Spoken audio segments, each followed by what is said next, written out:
Hello friends, તો આપણે સાદા વર્તમાનકાળની જે સિરીઝ છે એમાં આપણે આજે બીજો પાર્ટ છે, બીજો વિડીયો છે.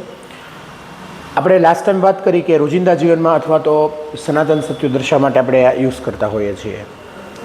તો થોડુંક વિશેષ એમાં વાત કરીએ કે ફોર એન એક્ઝામ્પલ કે તું 7 વાગ્યા પછી તારા મિત્રને મળે છો. You meet your friend after 7 o'clock. હવે આપણે એમને જે છે આપણે પ્રશ્ન પૂછો છે કે શું તું તારા મિત્રને 5 વાગ્યા કે 7 વાગ્યા પછી મળે છો, જે તમે કહો તે. તો ક્વેશ્ચન આપણે ડુથી સ્ટાર્ટ કરીશું કે do you meet your friends after 5 o'clock. ચલો, ના પાડવી છે કે તું તારા મિત્રને 7 વાગ્યા પછી મળતો નથી અથવા 5 વાગ્યા પછી, જે કાંઈ તમે કહો. You don't meet your friends after 5 o'clock. હજી પણ એનો પણ પ્રશ્ન થઈ શકે છે કે શું તું તારા મિત્રને 5 વાગ્યા પછી મળતો નથી. Don't you meet your friend after 5 o'clock. હા, થોડુંક ચેન્જીસ જે છે એ હી, શી, ઇટ અથવા તો એક વચ્ચેના વાક્યમાં આવે છે. એમાં એક્ઝામ્પલ લઈએ છીએ. માનો કે તે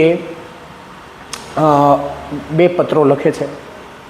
તો હી રાઇટ્સ, રાઇટ નહીં, હી રાઇટ્સ 2 letters.